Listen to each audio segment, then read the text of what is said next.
What's up, everybody? We got another shorty for you. That means a Beyond the Ballot Spotlight. And today's Spotlight is with Dharma Eyer, author extraordinaire, author of My Shadow, which is now officially available for purchase. You can find that in the description, all those links to go find it. So enjoy this Beyond the Ballot Spotlight. We're back again for another Beyond the Ballot Spotlight today with Dharma Eyer, author, now officially published author, Dharma Eyer on Liberty Under Attack Publications. Show us the book. Yes, My Shadow. And you were on the show, on the main show, when it was Enemy of the State's Dank Podstash a while back, talking about the book amongst other things. And now it's officially out there in the open for everybody to buy. In physical print, because it was just digital before, right? Correct. Nice. You got a little cutout there. You have frozen. Of course, right when we start recording. Sorry. It's all good. But yeah, so tell us about the book. Tell people about the book. Sure. So the book is historical fiction. It is mostly true, but also embellished. And it's basically a story following a young woman as she attempts to integrate her shadow self and her light self, a way to kind of make peace with some really horrendous things that had happened to her in her growing up. And it is based on a lot of my life, a lot of things that I went through and experienced. Child sex abuse, child sex trafficking, just a lot of like heaviness that seems to be buzzwords now. Like, Yeah. seems to be like save our children type hashtag Joe Biden. So it's very timely. Yeah, it is. It's a really good book. It's a really hard-hitting, deep book, too. I did read it, as you know, before we did our last show, and I enjoyed it very much, but it's definitely heavy, but it's really good, too. It's gripping. Yeah, I want to touch on some of the stuff you just said right now, too. So do you think that with it being like a buzzword now, like everybody's a pedo, everybody in government's a pedo, all this stuff, and with the more coverage, I guess, of sex trafficking and sex trafficking children, do you think that it's at the same levels as it always has been and it's just being publicized more, or do you think it's happening more now? It's hard to say. It's really hard to say. Um, Growing up in that type of environment, you think you're the only one. As you grow up, I met hundreds, if not thousands, of kids that had a similar upbringing. And I think it becomes a little more apparent and uncomfortably so that it's happening a hell of a lot more than people have ever talked about. Whether it's more or we're just hearing about it more, I really don't know, but it's prolific. It's always been prolific. And it's not new. Mm-hmm. No, not by any stretch of the imagination. If anything, it's just gone more underground because I think it was more socially acceptable in, I guess, more ancient times, and not even that ancient at times. Not long ago in the U.S., it was acceptable under, different faces, depending on how, you look at it. I can't remember her name, but the lady that pretty much started adoption in the U.S., I was listening to a great episode of Behind the Bastards. What a cunt. And she didn't give a fuck where these kids were going, just as long as she got paid, and it was fucking terrible. But speaking of Biden as well, that you mentioned, no one seems to give a fuck about the Hunter Biden sex tapes with underage kids or Joe Biden's blatant sniffing of children and whatnot either. And I'm saying this, and to remain unbiased, of course, Trump is suspect as fuck as well with the pictures of him and his relationship to Jeffrey Epstein and all that. It's just interesting that the mainstream sources and whatnot just completely skipped over anything from the Bidens. I just feel like if you're looking for any kind of factual, credible anything from me, they're not, they don't report this, they don't report any or jive with whatever agenda they're working on. So yeah, to give you an explanation as to why there's such a dichotomy there, you're going to be disappointed. I mean, the best thing that you can do is talk to people. Yep. Talk to people. I mean, just through this book, people have come forward to me, people that I would have never expected, and said, yo, I'm a survivor too. Like, like I was molested, I was abused, I was people that you think no way. Hmm. Talk to people, honest to goodness, that's the best way to get a sense as to what's happening. Yeah. As for why no one's talking about the Bidens, man, it's just one terrorist family and another terrorist family, and it's like the Romeos and the Juliets of slavery, and I just don't get down with any of it. Hmm. Yeah. I'm going to be going a little more in depth on that whole situation later tonight when I record the second war room, so we won't go too far on that. But I did want to talk about the light and shadow self, because I have heard that for a long time, never gotten into it in as far as like defining those things. I think I've done light and or shadow work for myself without knowing those terms. And I think the book really helped me understand more what that means, and laid it out better, gave me a definition. So what do you how do you describe like shadow work and whatnot? Because I don't get it at all as far as how it's laid out, other than just doing work on myself. I didn't get it either. For a long time, I think anybody that goes through anything, any trauma, even if it's just normal everyday growing up trauma, I think we tend to split a little bit. Like, think yin and so you've got like your light self, you're good, you're happy, you're content, you're in love, things are great, you're hope, go get them, right? And then you've also got your darker side, your depression, your ego, your all those negative feelings that tend to keep us stuck, so to speak. And I knew that I needed to integrate them because I felt very separate. I felt very, my pendulum would swing one way really, really far and then swing back the other way really, really far. And just the mood swings were so much. So I had done a lot of research because I didn't understand it either. Like, I don't know. Like, I don't know. Like, how do you call a meeting with yourself? I don't know. So, yeah, I'm a writer, so I wrote a letter to myself, and that's kind of how it started. I kind of wrote uh, to my kid self, that the child that had gotten trafficked, the child that had gotten abused. I'm not able to get closure as my perpetrators are mostly dead and excommunicated. So even if I wanted to, I have no idea where even to start. Mm-hmm. So that closure had to come from me. So I wrote a letter to myself. Dear Dharma, I'm fucking sorry. Like that's bullshit that no one protected you.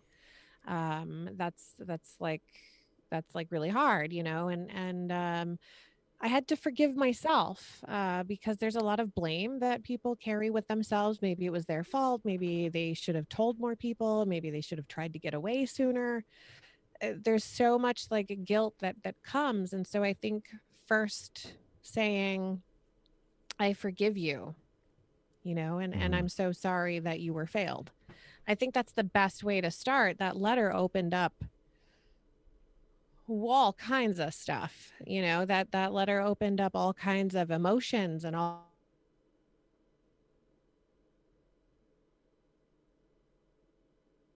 just easier than dealing with the pain and the emotion. And well, I think the shadow work is individual. I think everybody's shadow work looks different Mm. depending on who you are. Paint or sculpt. Some people write. I think other people destroy, things or walls. I don't know. Sure. I think it's different for everybody, but I think it's the first step of saying I love you to your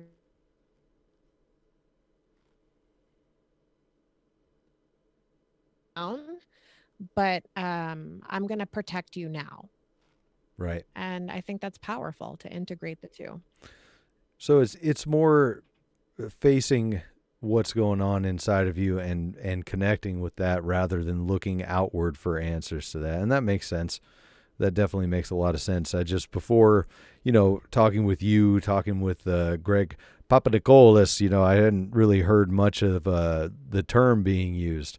But that makes sense. And it is something important to do if you want to be a whole, complete human being, for sure. I think we're severely lacking that in general in society as far as being whole human beings. Yeah, there's a whole lot more escapism now. We lack the emotional. Oh, big time, big time. And there has been for a long time. I mean, I've been fortunate enough to see the Dalai Lama twice. And the Dalai Lama comments every single time about how terrified of silence we are. Yeah, we absolutely engage in escapism. Anything, fill that space with music or podcasts or people talking or distance, or disposable love. I mean, fill that space with anything but the self is kind of our. It's unfortunate because in the dating community, I mean, you don't know this because you've been happily married for so long, but in the dating community, it's a shit. All these broken people are saying, here, make me happy. Like I'm miserable with everything. Now it's your turn. You complete me, make me happy. No pressure. Do it now. Yeah, no, thank you. That's something. Seeing friends go through that and whatnot, it's just, I cannot believe what a cesspool the dating pool seems to be. And it's crazy to me because it didn't seem like that long ago that it wasn't that bad. Well, I don't know.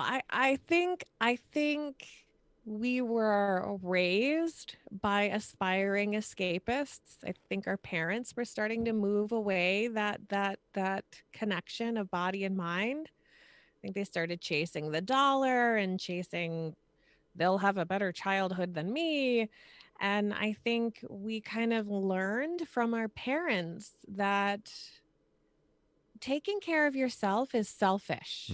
There's other stuff that you can be doing. You could earn more money. You could complete that college education. You could get a better job. I don't know. You could be doing anything other than dealing with your own hurt. Sure. And I think what happens is when we push that hurt down and we push those sad feelings down and we push that self-loathing down, when we're having those blissful moments with our light self and everything's wonderful, that shadow's going to come out. Yeah.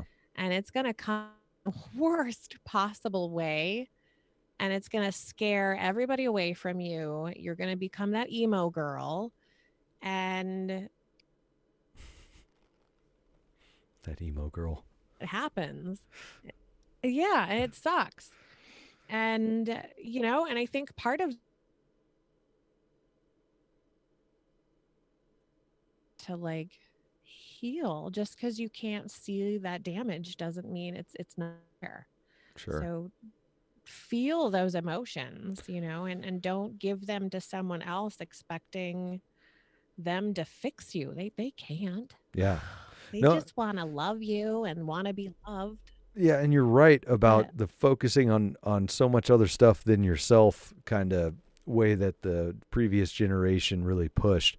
I think especially coming from, I guess, Christian culture, self-sacrifice service, and nothing is about you. And Graham Yes. Smith from Voluntary Japan made a great video on that a long time ago about his journey through that. And I can't remember if it was baseball cards or some toy he had when he was a kid, but he thought it was the right thing to do to give it away because it was selfless, and just regretted it ever since. It's one of those things, and there's nothing wrong with service to others as long as you're taking care of numero uno too, because you have to.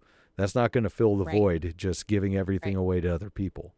So, and you Absolutely mentioned right. that the book has brought a ton of people with similar experiences together and talking about it and stuff, but it's definitely reached out to people who haven't had similar experiences too.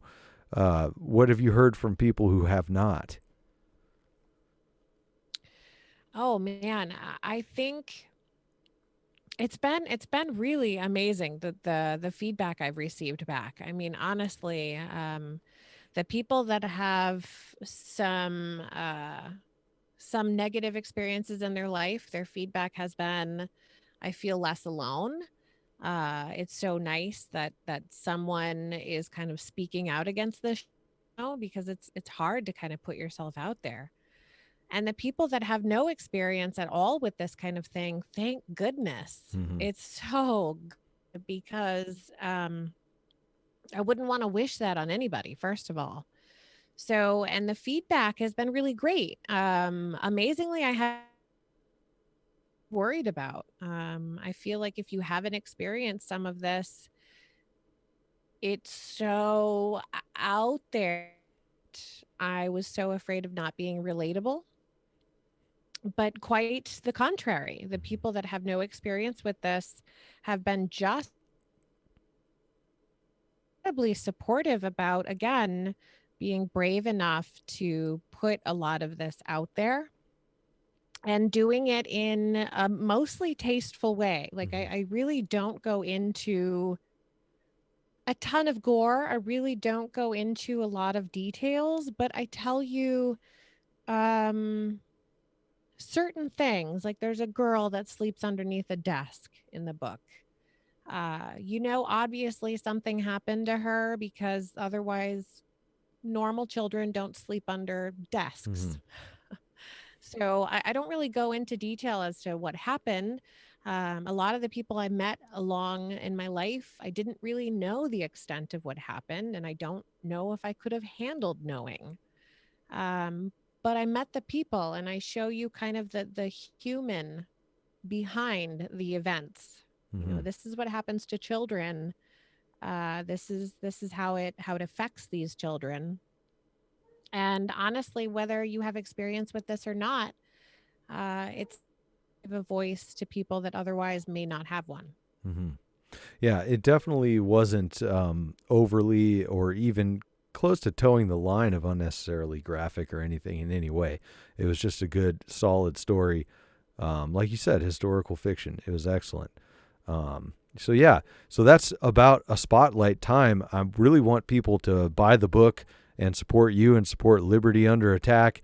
Tell them where they can find that and where they can find all of your other projects, because you also have Road to Autonomy, multiple projects on that front.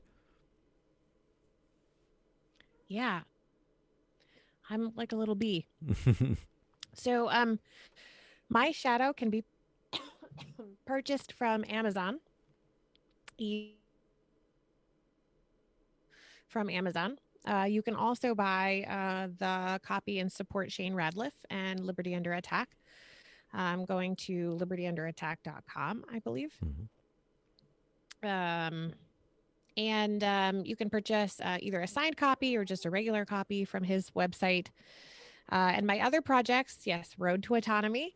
I have an online magazine that has been also incredibly therapeutic. My shadow is kind of an account of a loner, someone that's never had community. And Road to Autonomy is community. So it's like from one extreme to the other extreme. And folks can find my magazine and subscribe for free at rtamagazine.com. Nice. What's the word on the podcast? RTA Radio is an accompanying podcast brought to you by Silas Soul. We are on episode 4. 4 is going to be released early for patrons only, I believe tonight. Episode 3 is already live, also talking about my shadow for a little bit extra in depth. And RTA Radio has been fantastic. It's brand new. Silas has such a great radio voice that great. He had the Seeds of Liberty podcast underneath his wings, so it was kind of a natural choice to choose him to kind of lead with RTA. But we're brand new, so check us out there too, and you can listen to that also on the website as well as your favorite podcatcher, minus iTunes because fuck Apple. Yes, and he's also a friend of the Podstash as well. Just go back on the Podstash and you'll find that sexy radio voice too. So excellent. Oh, that's right. Yes. Fucking A. Awesome. Well, I hope people will go out and buy those books. Send me all the links and I'll have them in the description. If you're listening now, you'll see those in the description. You can buy My Shadow. You can check out RTA, Road to Autonomy podcast, e-zine, all that good stuff at the links in the description. It's great to talk to you as usual, and we'll see you all next time.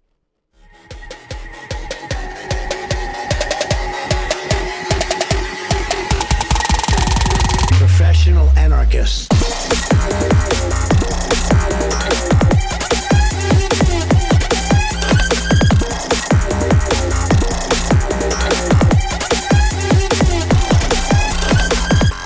You guys are getting paid?